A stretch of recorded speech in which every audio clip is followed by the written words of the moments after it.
All right. President Trump's one big, beautiful bill. Congress's one big, beautiful bill. We're going to get an update from the Senate Majority Leader, Mr. John Thune, from the great state of South Dakota. Thank you, Senator. We appreciate it very much. Good to be with you, Larry. So I hear Memorial Day. I hear July 4th, Independence Day. Frankly, I'd be happy with either one. Can you give us an update? What's your thinking, sir? Well, you know how many moving parts there are to this, having been through this, and of course, what we're trying to do is extend the fine work that you did back in 2017 and make permanent. But it is, there, and then of course the president has some new priorities that he wants addressed in here. And then we're doing a lot of other things. So it's a reconciliation bill, a lot of moving parts. I would love to see us get done with it by the middle of the summer, and then back of my mind at least. But the House is going first, and they're going through the process right now. Then we'll get some product from them. And in the end, we have to pass the same bill, as you know. So, but we want to make sure that we get the 2017 TCJA made permanent, particularly you get all those pro-growth provisions, that bonus depreciation and interest deductibility and R&D expensing, things that we had in the 2017 bill, and then some new priorities that the president wants included as well. And then we're going to have some energy stuff in there. We're going to have some spending cuts in there. We'll have a generational investment in border security in there, and something that helps rebuild our military. I was going to ask you. You mentioned some of the new stuff. I call it Trump 2.0. So he's got some powerful new incentives for business investment, which kind of go hand in hand with reshoring, which is his big trade priority. The immediate 100% depreciation, not just for machinery and equipment, but for building factories, which is pretty amazing. Or the 15% made in America corporate tax. Those are two of my favorites. I think you're seeing some numbers that business is already responding in advance, and then Trump has talked about making it retroactive to January 20th when he first inaugurated. What do you think about that? You think that those can get into the bill? I think in some fashion, the 15% rate and the accelerated depreciation for buildings, as you said, bonus already covers equipment, that sort of thing, would incentivize onshore manufacturing, which is the president's objective and one that we all support. So how we make it work within the the constraints that we have when the House passed number, and then the Senate has more sort of flexibility and headroom when it comes to being able to accommodate some of those things. But in the end, it's going to be 218 in the House and 51 in the Senate, as you know. Those are the numbers that matter. But I feel good about being able to accommodate a number of the president's proposals, and particularly want to be helpful on those that are going to stimulate growth.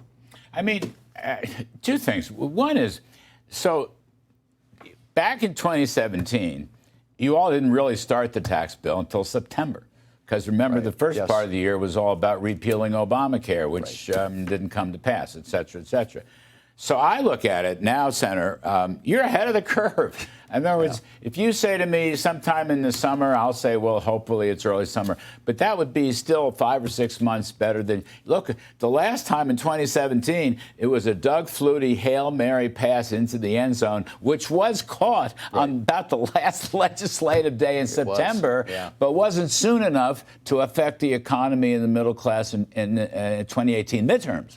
So I think you're ahead of the game. If you think sincerely we can get it done in the first half of the year or thereabouts, that's time to put these new incentives into place, and people really start feeling it next year in the midterms. Yep, and that's why we've got it. And failure's not an option. We have to get it done. From a timing standpoint, it's just aligning. The incentives are all aligned, but in terms of getting the various sort of interests in the House, and the Speaker has a lot of different people who have different equities in this, and then we have the same thing in the Senate. As you know, we've got people who want more spending cuts, people who want slightly different things when it comes to taxes, and so it'll be it's a chess match of some sort of, but we will get this done. And I think in the end, hopefully, it will be by the middle of the summer, because I think that's what you point out is businesses looking for economic certainty. And we want to give them that. And I think you're already seeing it. I think some of these businesses are already anticipating that they're going to get them. Particularly, buying business, I don't know if you've seen the numbers, 22% at an annual rate in the first quarter, business equipment. And that's not only the GDP number, that was the industrial production number. These are huge numbers. I've never seen numbers like that. So I think they're looking forward to the new incentives.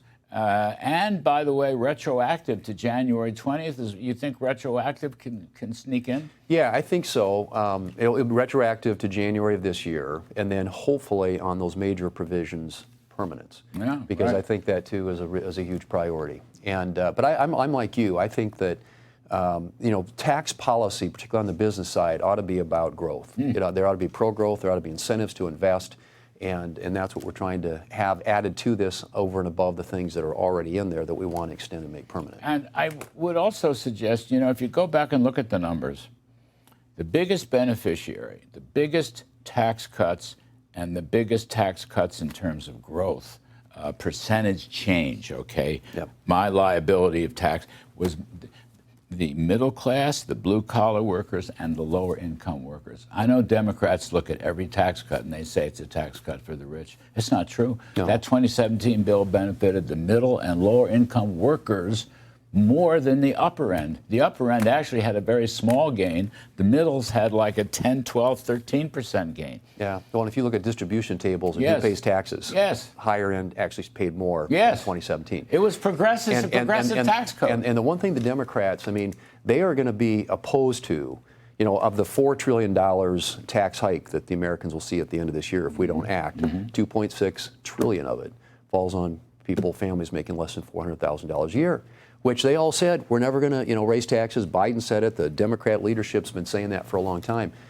They are just flat out going to be, lying about that and obviously voting against the interest of a lot of the people in this country. So getting it done. Got to get it Thune, done. Yes, sir. optimist. You're an optimist. Well, I got to be, right?